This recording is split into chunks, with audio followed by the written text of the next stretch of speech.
साथियों जय हिंद। साथियों, आज देश में जिस तरह का माहौल है, जिस तरह से आज दलितों, पिछड़ों, आदिवासियों और अल्पसंख्यक समाज के ऊपर अन्याय अत्याचार बढ़ता जा रहा है। ऐसा कोई दिन नहीं है जिस दिन हमें घटनाएं देखने को नहीं मिलती हैं। हमारे सामने सोशल मीडिया के माध्यम से या साथियों के माध्यम से सामने नहीं आती हैं। प्रतिदिन कहीं ना कहीं लोगों को मारा जा रहा है, जातिगत तौर पर भेदभाव का शिकार होना पड़ रहा है। चाहे महकमे में हो, नौकरियों में हो या समाज के भीतर हो, हर स्तर पर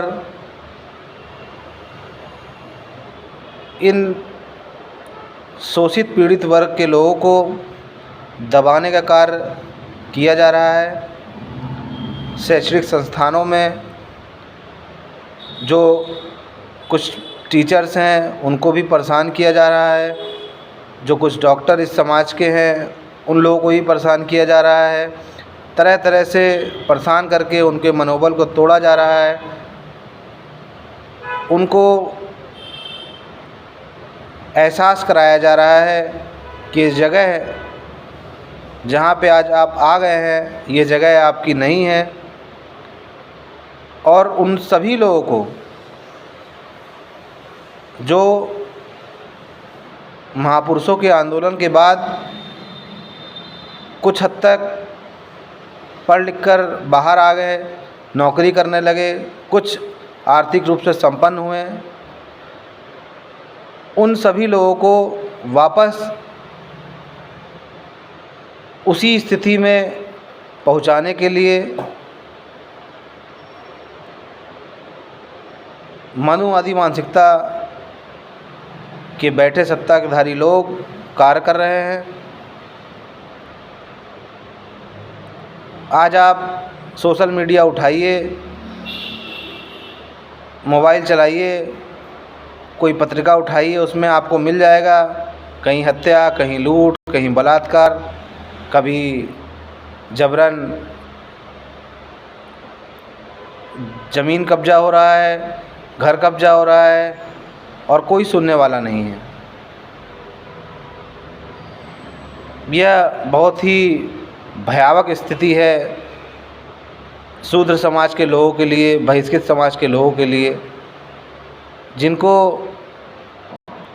बाबा साहब भीमराव अंबेडकर जी द्वारा लिखे संविधान के बदौलत कुछ सुविधाएं, अधिकार प्राप्त हुए हैं, जिससे इनका जीवन स्तर कुछ हद तक सुधरा है, जिसमें अभी बहुत बड़ा सुधार होना बाकी है। इनका जो बुद्धिजीवी वर्ग है, जो पढ़ लिख कर आगे आया है, पहली पीढ़ी जिसको नौकरी मिली, उसके बाद उनके बच्चे आज पढ़ लिख कर थोड़ा सा व्यवस्था में आ रहे हैं, इन सब को वापस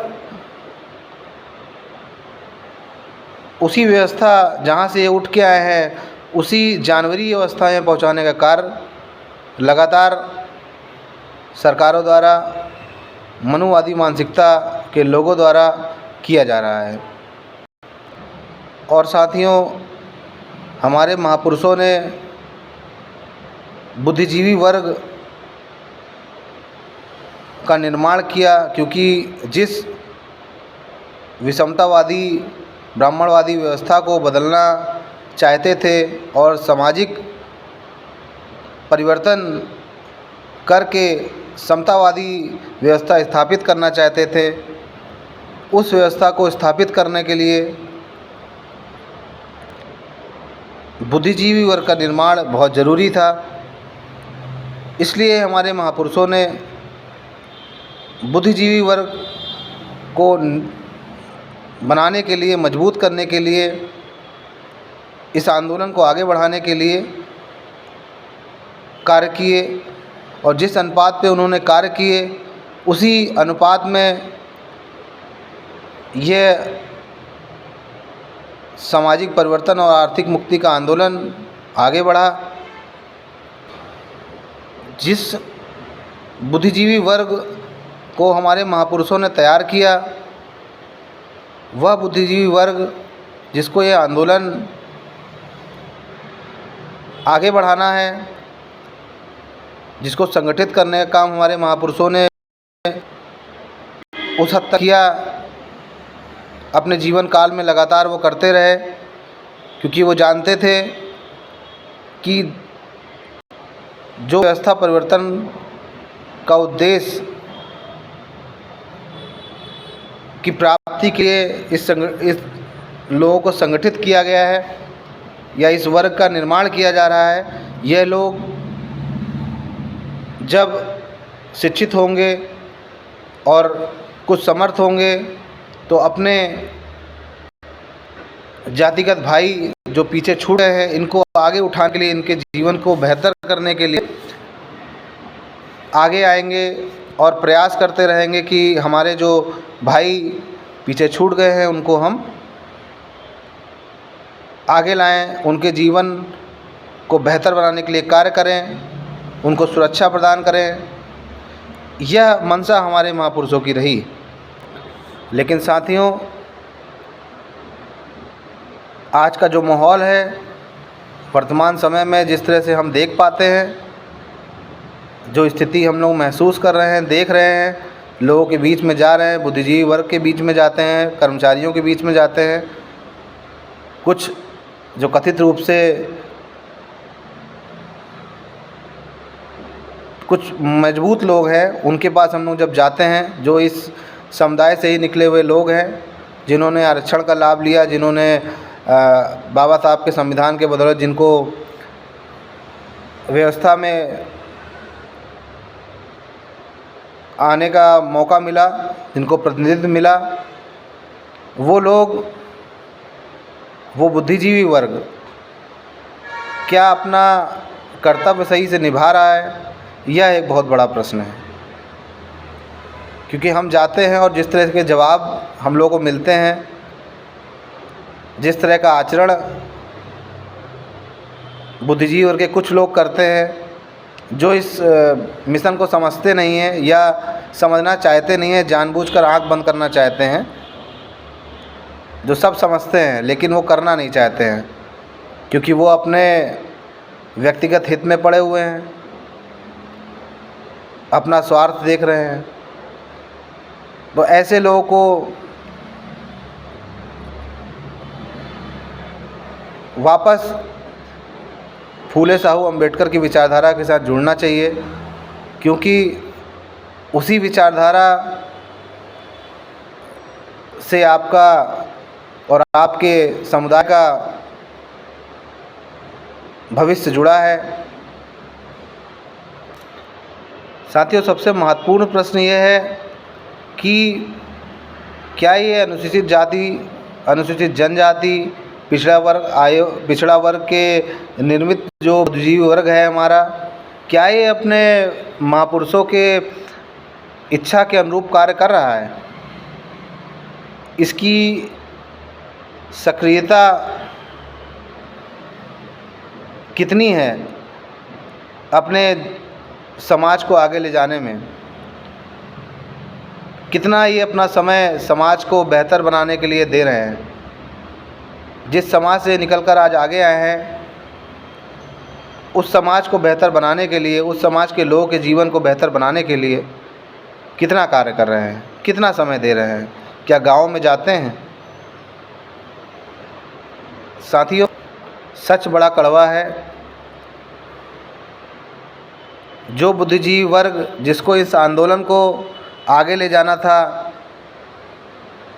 वो उस अनुपात में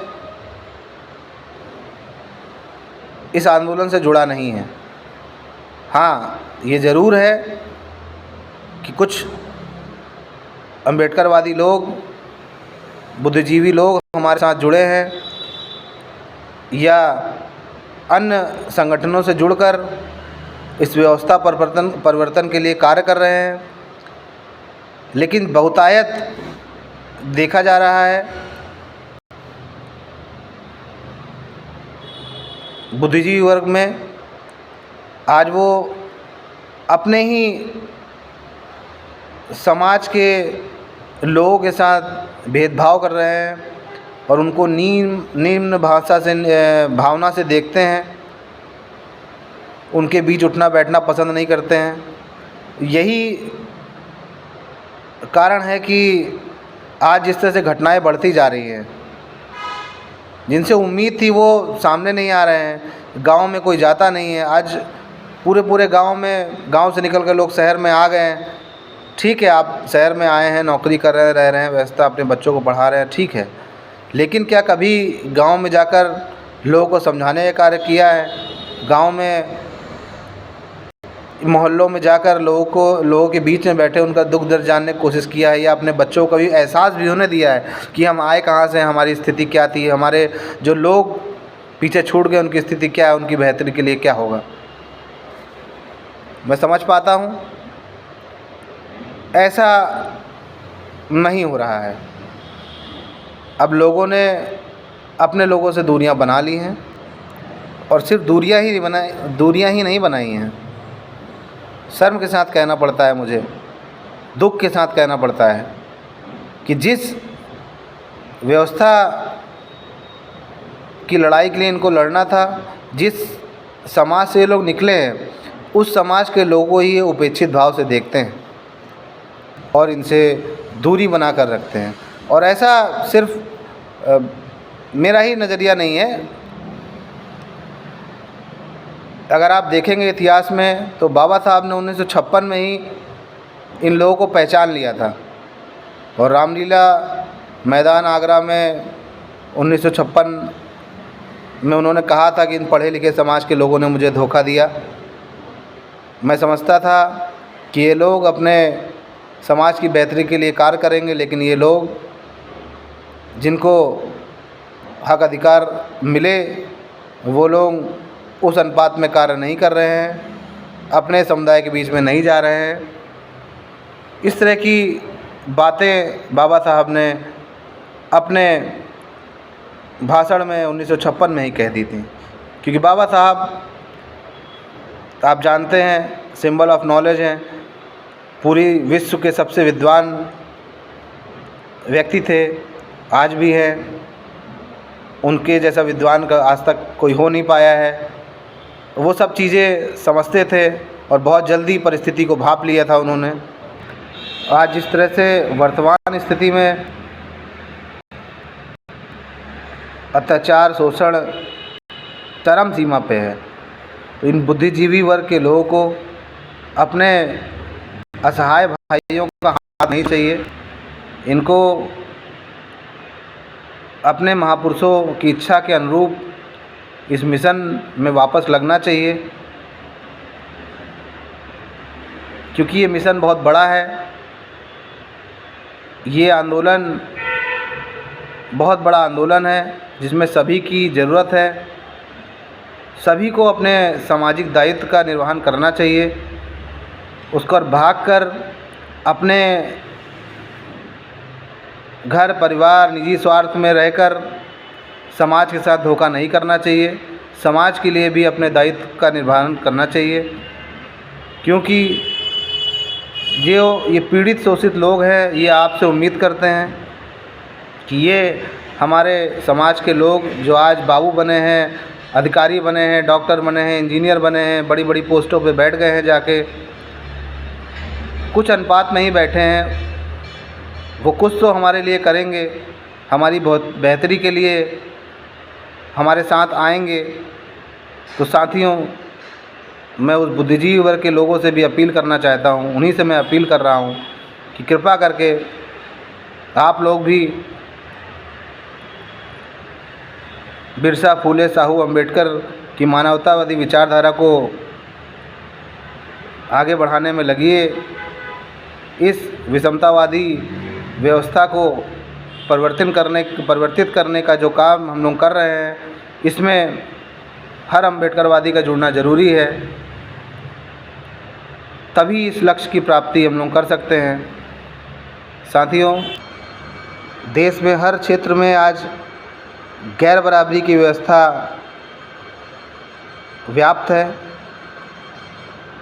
जब तक इस गैर बराबरी की व्यवस्था में मूलभूत परिवर्तन नहीं होता है, तब तक इन अनुसूचित जाति, अनुसूचित जनजाति, पिछड़ा वर्ग और मूल निवासी समाज से धर्म परिवर्तित कर अल्पसंख्यक समाज के जो हमारे मूल निवासी भाई हैं, उनका शोषण होता रहेगा। वह सभी लोग इस विषमतावादी व्यवस्था में पिसते रहेंगे और उनके साथ भेदभाव होता रहेगा। तो साथियों, सभी को अपने महापुरुषों के आंदोलन से प्रेरणा लेनी चाहिए और अपने कर्तव्य का निर्वहन करना चाहिए। बुद्धिजीवी वर्ग को संगठित होना चाहिए, संगठित होकर इस मिशन को आगे बढ़ाने के लिए लग जाना चाहिए, क्योंकि अब व्यवस्था बहुत ख़राब है। नौकरियां हैं नहीं देश में, नौकरियां तो हैं लेकिन ये सरकार देना नहीं चाह रही है। सुब्रमण्यम स्वामी जो भाजपा के एक नेता हैं, उन्होंने 2014 में कहा था, जब भाजपा की केंद्र में सरकार बनी थी, उन्होंने कहा था कि आरक्षण को हम हटाएंगे नहीं, आरक्षण को हम इतना निष्क्रिय कर देंगे कि उसका कोई मतलब नहीं रहेगा। और वो लोग ने वो कर दिया। निजीकरण से लगातार हमारे लोगों की जगह को प्राइवेटाइज़ करने के बाद आउटसोर्सिंग के ज़रिए भरा जा रहा है, जहाँ कोई व्यवस्था लागू नहीं है आरक्षण की। हम सभी लोग इस विषय पे सोचते हैं। हम लोग सत्ता में जब भी आएंगे, जब भी हम आगे बढ़ेंगे, इस पे कार्य करेंगे, लेकिन हमें तब तक चुप नहीं रहना है। हमें आवाज़ अपनी बुलंद करनी है। आज हमारे आयोग, जो अनुसूचित जाति जनजाति के जो आयोग हैं या पिछड़ा वर्ग के आयोग हैं, वो भी सरकार के आगे एकदम शांत बैठे हुए हैं। इतनी घटनाएं हो रही, ना कोई मेमोरेंडम देना, ना ही किसी तरह का कोई प्रदर्शन में किसी तरह से प्रशासन को पत्र लिखना। लगातार मौतें हो रही हैं। पुलिस कस्टडी में कितनी मौतें उत्तर प्रदेश में बीते मैं महीने 2 महीने से देख रहा हूँ, लगातार हो रहा है। कोई आयोग, सब सोए हुए हैं, कोई उनका अपनी भूमिका नहीं निभा रहे हैं। वो एक तरह से सरकार ने आयोग के अध्यक्ष नियुक्त करती है, तो वो लोग अपने हिसाब से कार्य करते हैं। समाज से उनको कोई मतलब है नहीं। तो साथियों, आइए इस मिशन को मजबूत करें। बिरसा फुले, अंबेडकर, पेरियार और काशीराम साहब ने निरंतर अपने पूरे जीवन में सभी लोगों ने संघर्ष किया, तब आपको ये व्यवस्था प्रदान कर पाए हैं। इस व्यवस्था को बचाना है। बाबा साहब ने कहा था, अगर ये कारवां में आगे आप लोग ना ले जा पाएँ तो इसको यहीं छोड़ दें, लेकिन किसी भी कीमत पे इसे पीछे ना जाने दें। आज व्यवस्था में बैठे लोग इसे पीछे पूरी ताकत से धकेलने में लगे हैं। तो हमें भी अपनी पूरी ताकत एकत्रित करके संगठित होकर इस कारवां बचाना होगा, रोकना होगा और इसको आगे ले जाने की दिशा में कार्य करना होगा। तभी हम बाबा साहब के लायक बच्चे कहलाएंगे। अपनी जिम्मेदारी का सभी लोग एहसास करें। मैं भी इस आंदोलन का एक छोटा सा सेवक हूँ। इसको बढ़ाने के लिए मैं भी एक अपने योगदान जितना दे पा रहा हूँ उतना मैं देता हूँ। और धन्य है भाई साहब चंद्रशेखर आज़ाद जी, जिन्होंने इस मिशन को आगे बढ़ाने का बीड़ा अपने कंधों पर उठाया है। आज कहीं भी देश में कोई भी अन्याय, अत्याचार, घटनाएं होती हैं तो मुझे ये देखने को मिलता है। मैं जानता हूँ, मैं देखता हूँ कि हमारे भीम आर्मी के साथी, आज़ाद समाज पार्टी के साथी पीड़ित के साथ खड़े होते हैं, उसको न्याय दिलाने के लिए संघर्ष कर रहे होते हैं। तो साथियों, आइए अपने महापुरुषों के आंदोलन को आगे ले जाने के लिए हम लोग एक ताकत बने, एक संगठित हों, शक्ति बनाएं, और शक्ति बनाकर हम लोग व्यवस्था परिवर्तन के इस आंदोलन को लक्ष्य प्राप्ति की तरफ ले जाएं और मानवतावादी विचारधारा बहुजन हिताय बहुजन सुखाय को लोगों के बीच में ले जाकर समता, समानता, बंधुत्व, भाईचारे और न्याय की बात को सभी के मन में उतारें और समान व्यवस्था स्थापित करने के लिए कार्य करें। मैं आप सभी से आज आग्रह करता हूं और अपेक्षा करता हूं कि आप लोग आएंगे, हमारा साथ देंगे और महापुरुषों द्वारा चलाए गए आंदोलन को बचाने के लिए जुड़ेंगे, उसके लिए कार्यरत होंगे, संगठित होंगे। जय भीम, नमो बुद्धाय।